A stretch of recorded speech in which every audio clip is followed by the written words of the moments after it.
And our pop culture shock time panel is back. You name it, we've got it. It's also the most wonderful time of the year for a lot of people out there. Crowded malls, fighting for that last TV on sale, shopping till you drop. We just saw that report about Black Friday, busiest time of the year in the States. Christmas season is here, but not everyone agrees with all this rampant consumerism. Tomorrow, you might not know this, is also something called Buy Nothing Day, and it tells people they should stay at home and fight consumerism.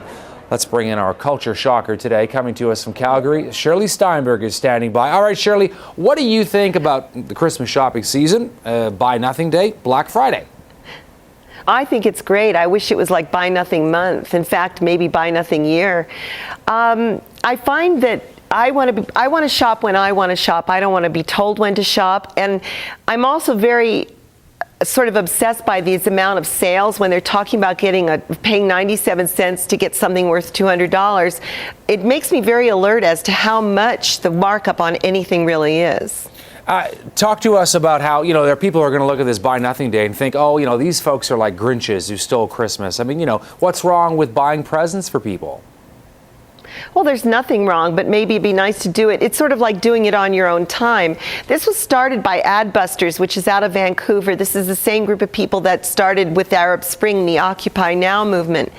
They've always been very concerned with smart consumption and how consumers need to think about what they buy. So quite a few years ago, they started Buy Nothing Day, to the point that if you go online, you can get stencils and signs that are free. There's no copyright on promoting this all over anywhere you want to. I think it's a great idea. What does smart consumption mean?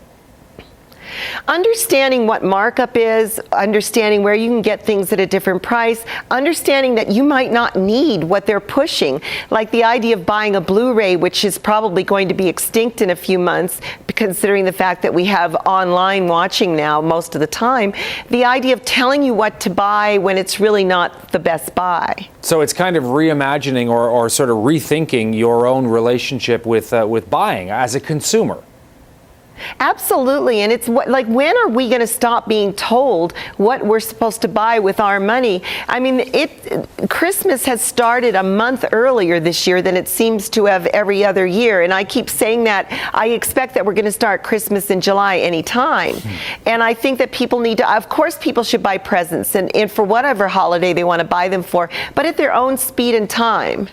All right, you talked about Christmas beginning early and Christmas in July, and I wanted to get your take on that because the holiday season, of course, comes with Christmas decorations and Christmas music, and it does seem that every year it starts earlier and earlier. Some of the stores decorated by the end of October, and cafes, and you name it, Christmas music playing there. Premature? What's wrong with getting in the spirit early, Shirley? Well, you're asking someone named Shirley Steinberg that question, so you can imagine my answer. I was sitting in my doctor's office the other day with a Muslim, a Hindu, and myself, feeling like I was part of a joke. And we had blasting Deck the Halls of Boughs of Holly and then country Christmas music, which is like a double insult to someone like me. I just wonder about how much this can be imposed upon people. And maybe if it was good, like there's all these kinds of websites about, finding a good Christmas song. Yeah, maybe if it's John Lennon singing Don't They Know It's Christmas, it might be an okay song, but some of this stuff is pretty tired and sad. I would say if we have to listen to it, I would encourage artists to write something good for a change. What is behind this sort of moving up of the holiday season? Is it consumerism? Yeah, I think it is, Todd. I think it's just a push to get us revved up. I think it's very clear we've had a tremendous, serious depression, especially in the States, as far as consumption goes. And so they're desperate, just desperate to get people to buy. And I've been noticing, even in Canada, we've had sales ongoing pretty well all since summer. It's not like you can even try to find something full price. Everything is marked down most of the time. And I think that's a really sluggish economy. And so there's trying to bump us into purchasing. So I guess, does that lead to some people sort of being fatigued by Christmas? They get sick of it by the time it actually rolls around on the 25th of December. Yeah, people I know who celebrate Christmas are usually just exhausted and in a really bad mood by Christmas Day. Okay, I want to ask you about this. You're so irreverent as always, Shirley. I want to ask you about this toy that we found. Maybe some folks will buy it for Christmas, just in time for the holidays. It's called Goldie Blocks. We're going to take a look at this commercial real quick and then get your take on it.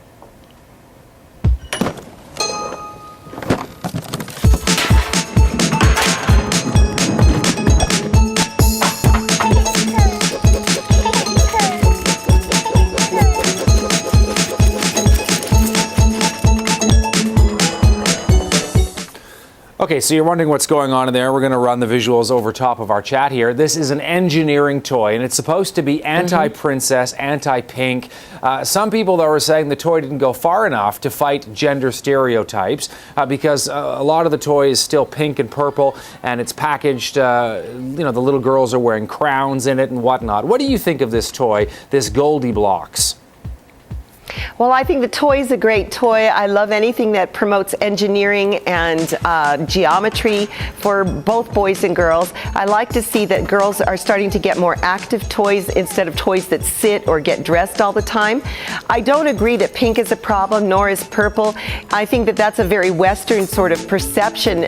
Certainly in different countries, in Asia, for instance, you'll see pink and purple that men will wear and men will use. Cars are pink or purple. Pilots' uniforms are purple. I don't think it's that unusual. I think we're sort of obsessed with that sort of pink and blue stereotype. So what's the problem here? I mean, do we need to call the politically correct police here when folks get upset about this?